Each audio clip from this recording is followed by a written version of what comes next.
Hello, and welcome to CommonHealth, a podcast brought to you by the Virginia Community Healthcare Association. CommonHealth brings together voices from around Virginia and beyond to discuss all aspects of individual and community health and well-being. I'm Kate McCarthy, Virginia Community Healthcare Association's communications specialist, and today, October 10th, is World Mental Health Day. It's hard to think of any aspect of society or culture where mental health hasn't been brought up. It's a topic so broad and so essential that it can sometimes feel a little overwhelming to think about. How do we create more resources and find more providers? How do we connect those providers and resources to the people with the greatest need? And increasingly, how do we pay for it? These are really, really big questions. It would be impossible to try to address them all for all people everywhere in just one podcast. So let's break the mental health conversation down into one specific area. And luckily, our guest today just so happens to work for a program that does just that. The Virginia Mental Health Access Program, or VMAP, is a statewide initiative focusing on pediatric mental health and, relatedly, the mental health of pregnant and postpartum people. And joining CommonHealth to tell us more is VMAP's Assistant Director of Operations, Rachel Reynolds. Rachel, welcome to CommonHealth. Thank you so much. I'm happy to be here. Awesome. So before we get started, to do a little icebreaker, I saw that you're an adjunct professor at the University of Richmond. I'm a spider myself, class of 2020, and you also have a PhD. What drew you back into academia in the last few years? Yeah, that's a great question. So I completed my PhD in organizational leadership in 2023, and really my focus was on nonprofit organizations. I'm really an academic, but a practitioner at heart. And so I teach in areas of program evaluation, research design, organizational structure and culture, the things that I love. And I just love being able to pass that on to new students as well. That's awesome. So I gave about a 15-word overview of VMAP, which was far from adequate. So we'll get into everything that the initiative encompasses a little later. But first, would you share more about how VMAP came to be?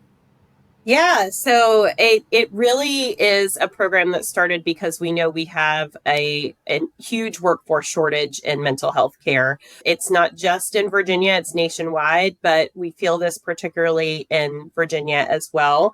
And we know that also most mental health issues, particularly for pediatrics, surface in primary care. And the primary care providers just do not feel competent. Often they'll say, we learned how to refer, that when there's a problem, our job is to be a generalist and to refer, but they have nowhere to refer to. The waiting lists are too long. So really the idea of mental health access programs is building the confidence and competence of those providers in primary care. We know that for mild to moderate concerns in mental health, they can very easily be managed in primary care when those providers know what to do. They know how to screen, they know what to look for, they know how to ask questions when they need it. And so that's exactly what our program is designed to address, is to set that up and then give them the supports they need to be successful. That makes sense. So that's kind of how it came to be. So from a practical perspective, sort of current state, what does that actually look like in terms of the programs and services and the target? Yeah, again, our target is any prescribing provider in Virginia. So that includes physicians, nurse practitioners, physician assistants, anyone who's working with the pediatric population 21 and under, and of course now our maternal health population as well. And there's two primary components to our program. One is education. So we provide lots of different types of education programs, whether someone has an hour to a month to give us, or they want to give us a whole weekend to learn about mental health, or if they can give us an hour a month for a whole year. We have lots of different education offerings that they can take advantage of that offer free continuing medical education. Most of these programs are offered at either free or very reduced cost. And so that builds up their skills. And then when they do have questions, that's where our call line comes in. So we have a call line that operates 40 hours a week, and it's available to any prescribing provider, and they can call with a question. And within 30 minutes, they can be connected with a licensed clinician, a physician. They'll answer their questions, talk about medication needs for their patient, if that's applicable. And then we also have care navigators across the state who can then connect with the family and help direct them to those community resources that we know they very much need. Wow, that's incredible. That's clearly thought you've thought through like the full continuum in terms of provider availability and the time that they have. Wow. That's really, really impressive. I really wonder, obviously, the program has been implemented for several years now. I think it began in 2018, the website said. So how has use increased over the span of that time? Did it start out intending to reach everyone, or starting a little smaller in focus and it scaled up to reach this breadth? And has engagement increased over those years as well? Yeah, again, great questions. When we first started, it was started because we had applied for and received a federal grant, a HRSA grant. And that really it only gave us about $445,000 a year of funding for 5 years. So that was great seed funding. It gave us the capability to get groups of experts together across the state, really talk about what this program could look like, learn from other programs around the country that were doing similar work, and really start to build it. So with that, we were able to get some of our education programs going, and we were also able to get our initial call line going, which was just statewide, and it was only offering the psychiatry consult services. And that started in August of 2019. And as we were working on that, we were also, our medical director, Sandy Chung, was already advocating to our state leaders that in order for this to be successful, we would need state funding and state backing to make it successful. So we were successfully able to get, at first it was 1.2 million in funding from the Department of Behavioral Health. And so with that, we were able to start building our hubs. So we've divided the state into 5 regional hubs, and we were able to start building these regional hubs to serve the call line needs. And that allowed us to add consultations with LMHPs, our care navigation services. And then over time, we've been able to every year grow our funding with the help of the state and the support of the state. And so now we are an almost $16 million program. So that is how we've been able to grow and expand, is because the state has been able to, see the success and then let us build on that success so that now we're able to serve the entire state with expansions into both early childhood and the maternal mental health spaces as well. Wow, that is really impressive on such a, in the world of government funding, that is a very short timeline, I think. I agree. I completely agree. And so we've had great advocates who have really stepped up to our state leaders. And then I have to give a lot of credit to our state leaders for believing in us and helping us implement this. Wow. And one thing that you mentioned on is something that I really find interesting, is the dividing up into those 5 regions and sort of focusing, not looking at Virginia as a monolith, but looking and drilling down into the needs in each region. So could you talk a little bit more about why or how this, regional approach was identified, and like what the actual differences are in those regions that you're addressing? Yeah.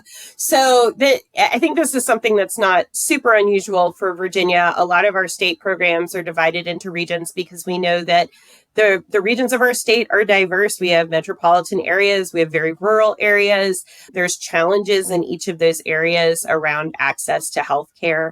And the other thing that we wanted to make a priority with this program was that when people called the line, they were going to, as much as possible, get to talk to someone who was actually working in that region. So they would have more familiarity with kind of the general landscape of resources for that area of the state, kind of know a lot too about the culture, the people who are living there, some of the socioeconomic dynamics that were going on. We built those regions modeled a little bit on some other state programs that were already in existence.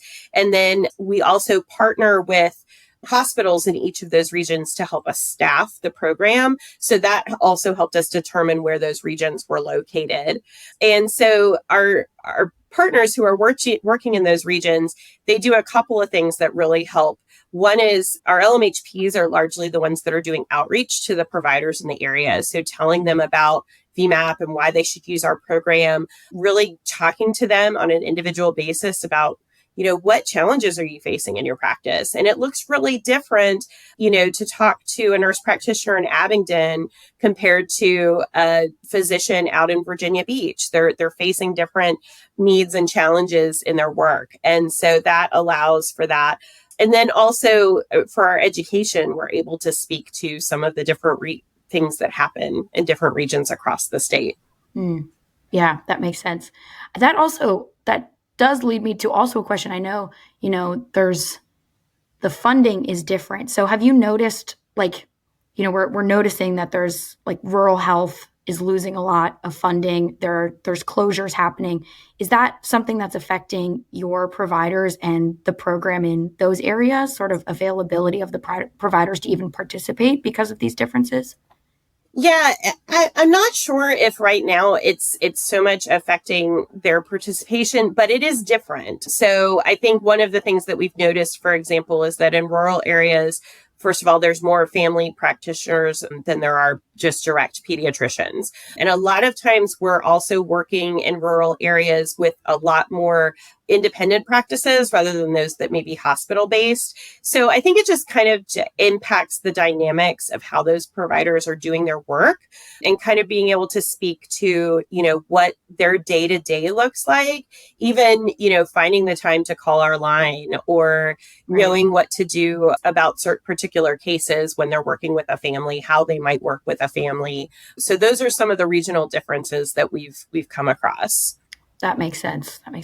And changing gears a little bit, a newer focus that I saw on your website and you mentioned earlier is the fact that, you're looking for, the focus is still on sort of pediatrics, but adding in, you mentioned early childhood and maternal mental health. So could you speak about what led to those being identified as sort of the natural next steps and what those links are? I think they obviously seem obvious on the face, but maybe you have more insights, from a clinical perspective of what those exact links are and what the sort of unique needs are that add them to this initiative so naturally. Yeah. So I'll start with talking about our early childhood expansion, which again came really naturally because, of course, we were already serving that birth to 21 age. But one of the things that our great experts who are involved with the program pointed out early on is that the needs of kids under the age of 6 around that idea of mental health are very different. That this is when a lot of developmental concerns, autism and autism spectrum disorders kind of get lumped into this category. But we were also hearing a lot of concerns about, how kids react to early trauma and how kids, especially younger kids, are sometimes being, kicked out of daycare or being kicked out of preschool. And usually that's because of behavioral concerns. A lot of those behavioral concerns are rooted in mental health experiences. And the approach to early childhood mental health is really different.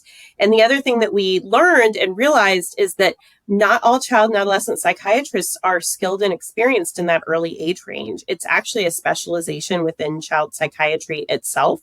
Once we realized that, then we knew it was really important to be able to have experts on our call line and in our program who could speak to those needs. Mm-hmm. So our early childhood hub expansion actually includes both developmental pediatricians and those early childhood specialized child psychiatrists.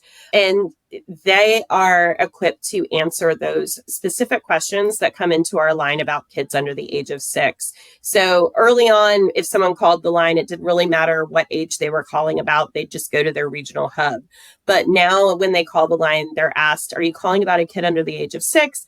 And that directs them to our early childhood team. So that team statewide looks at, those different unique needs. And what we've seen in the last 2 years is that since we opened that hub, both our calls for kids under the age of 6 have increased substantially. They've almost doubled.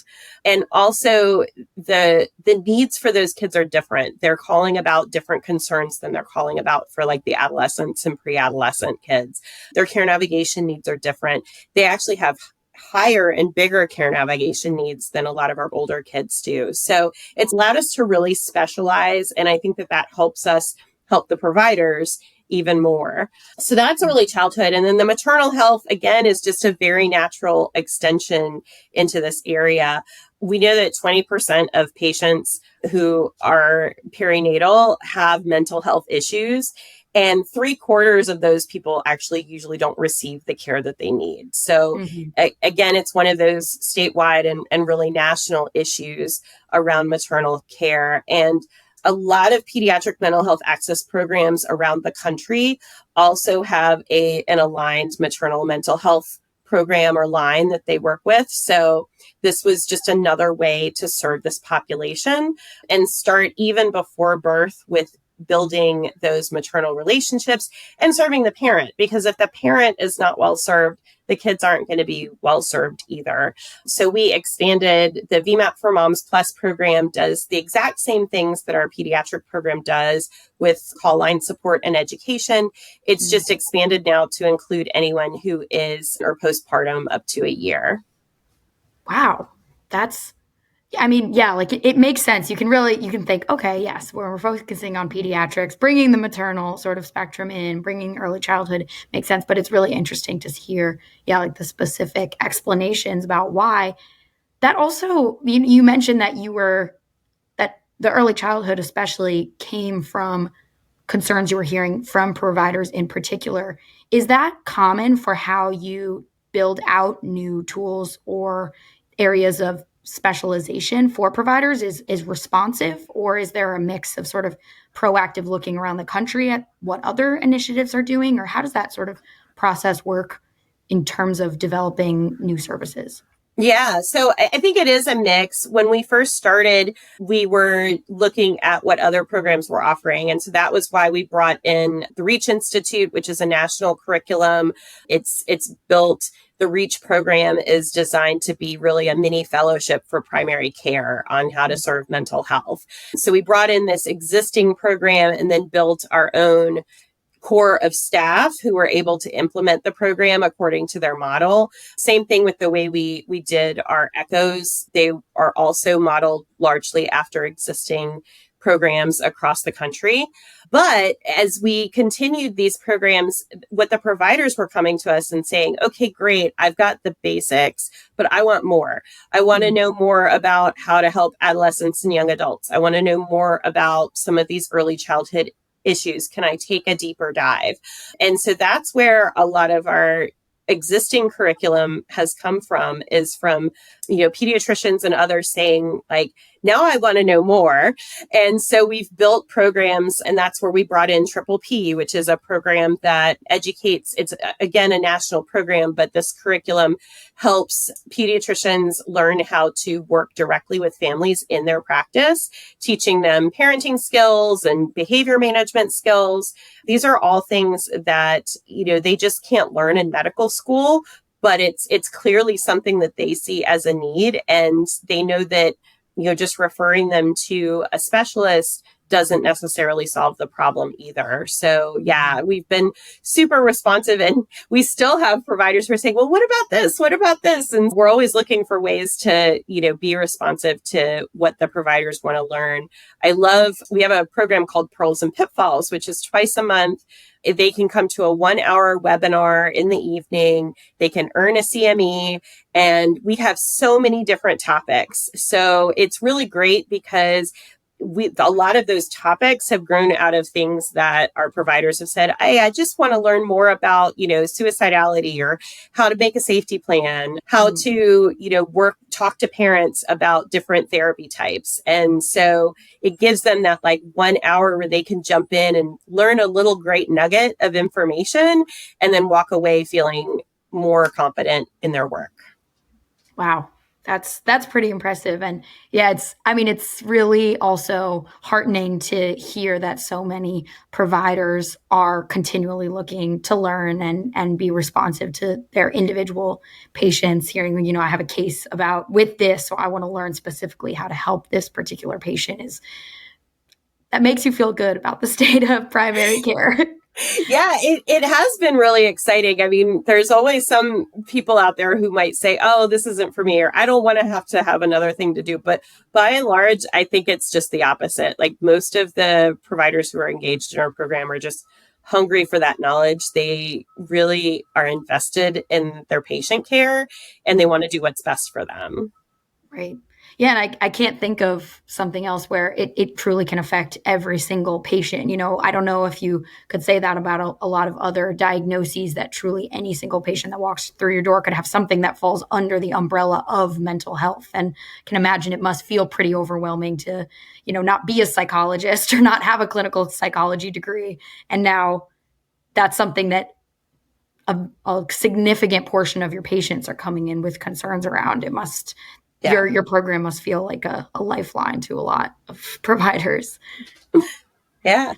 This sort of relates to what we were talking about in terms of responsiveness. We were discussing individual providers bringing up concerns, but in terms of the larger context that VMAP is sort of operating in, can you tell us a little bit about what the trends that we're looking at in terms of pediatric mental health? Like, I think we hear so much about social media and the internet and all these things that are affecting bullying, like all these sort of hot button subjects. Are those still sort of the biggest things that are leading to what providers are seeing causing pediatric mental health diagnoses or conditions? Or are there sort of other things that are rising that maybe those of us not in the space aren't, we don't know about them yet? Yeah, boy, that's a huge question. I don't know. Sorry, just the state of the world, please. Yeah, but I think, one of the things I think about is some of the lessons we learned from the COVID pandemic, right? And the COVID pandemic really brought a lot of these mental health issues forward. But those of us who've been working in the field for years and years know it existed before 2020. Mental health was a concern for children and adolescents before that. And same thing with things like social media. I mean, any of those things I think have exacerbated or brought forward a lot of concerns for child and adolescent mental health. But a lot of these things have existed before. And one of the things that I think is a positive is that we are concurrently reducing stigma around mental health. We're making it okay to talk about it in a pediatrician's office. We're making it okay for families to talk about it. We're making it okay for young people to talk about it with each other. And I think that what has naturally happened as a result of that is it feels like there's more. And so it's kind of hard to figure out like whether there's a cause or effect there. I think overall, what's really great is that we've been able to implement programs like VMAP. We've been able to show that, by bringing this awareness, by getting kids screened and diagnosed earlier, we're hopefully, shortening some of those intervention times. And we're also getting to better outcomes. It's hard to, see how that'll happen because sometimes it takes years for that to play out in the actual data. But I do think that, we hear anecdotally all the time from the people that we're working with, how this is truly making a difference for families. Our medical director loves to tell this great story that she had a parent come up to her just a year or so ago and say, I think VMAP is working. And that she asked the parent, she said, well, why do you say that? And she said, well, my pediatrician, I have two kids, and one of my kids had anxiety and depression and was diagnosed about 5 years ago. And this was before VMAP existed. And it took a long time to get into those services and to really get what they need.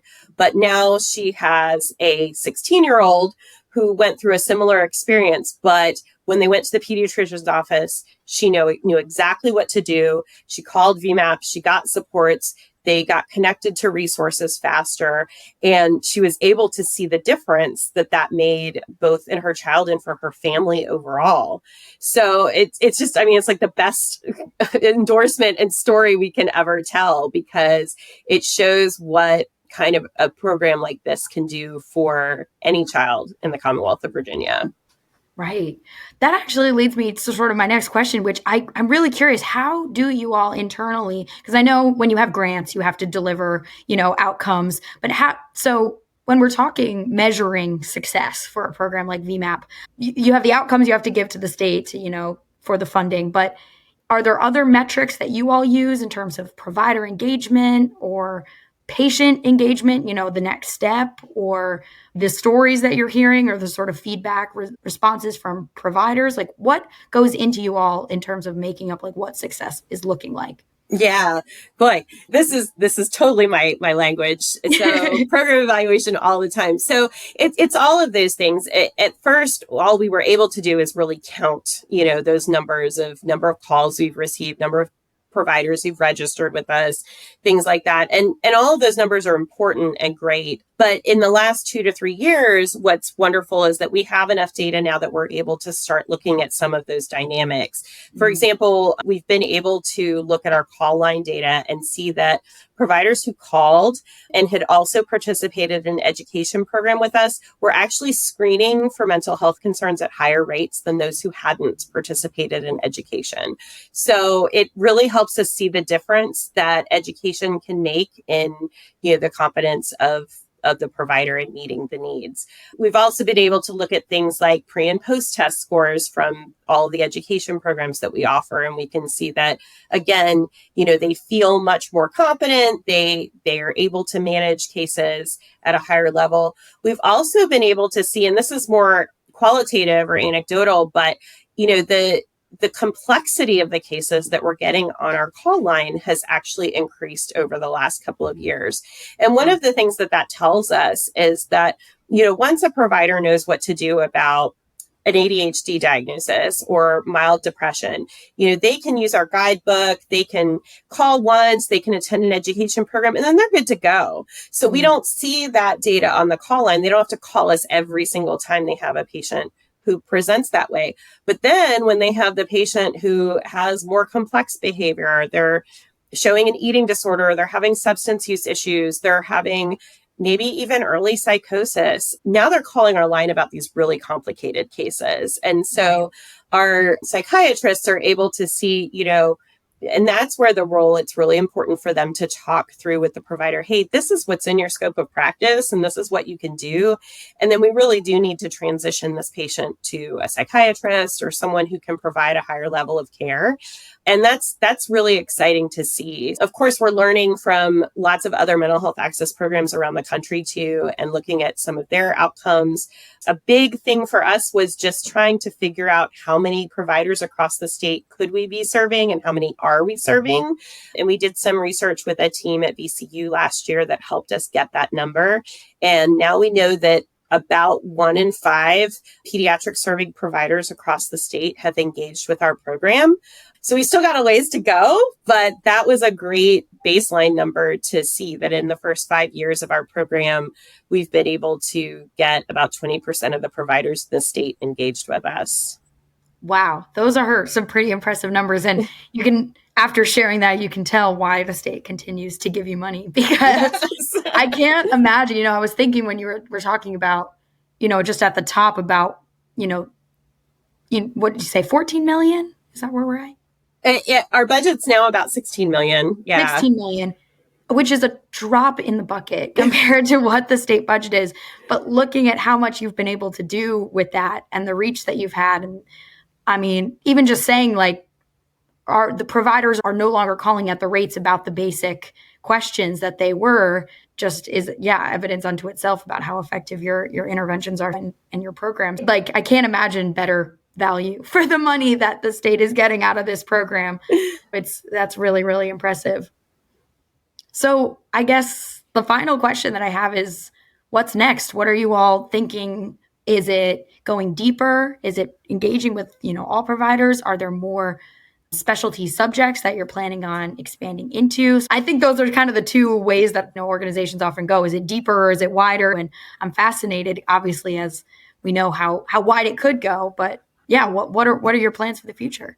Yeah, so we work with, I think, some of the best academics and medical providers across the state, and they're always bringing to us new ideas for how we could expand VMAP. And we've done a few pilot expansions. One is we've done some work with emergency departments and to figure out how we could help meet their needs. It's a little bit different than primary care, obviously, because of the way we're serving the population, but we do see needs in emergency departments, certainly with long wait times or safety concerns, and really getting them back to their primary care provider to help manage that care. So I think that's where we've seen that VMAP can come in. So we've been doing some pilots across the state to look at this, how we can best serve that population. And I think that's an area where we will continue to engage and grow. We're also getting a lot of requests from schools and school programs, school nurses. So we have been able to get through some expansion HRSA funding, some grants that have helped us build a school nurse toolkit. And we're looking at some specific trainings that will help school nurses and other school personnel manage some of those mental health concerns. Again, hopefully getting them back to their primary care provider to provide that intervention.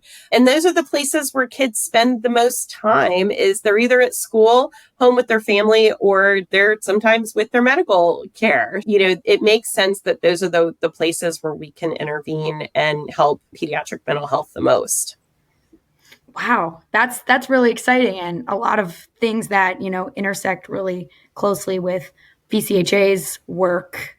School-based healthcare is huge for clinics and things like that. So that's really exciting to see, because health centers think similarly in that, Right. Maybe we're not getting kids even into the primary care when it's in a separate facility. But if we can intervene and have, those services on site in a school, maybe we'll capture kids who parents might not have the time to bring them over, or they might not have established a connection with a separate primary care. But if it's all at their school, maybe we'll actually, reach more of those kids. So that's a really exciting expansion. And I bet a lot of people are really excited about that one, really excited to have those tools on site there. I'd like to thank Rachel for joining us today to share more about VMAP's incredibly important work addressing pediatric and maternal mental health here in Virginia. The tools and resources developed by and available through VMAP are making a difference every day for both providers and patients. As always, thank you to our listeners for tuning into CommonHealth, brought to you by the Virginia Community Healthcare Association. If you enjoyed this episode and you'd like to help support CommonHealth, I encourage you to hit the subscribe button, share it with others on social media, leave a rating, 5 stars would be appreciated, and review, or visit our website at www.vcha.org.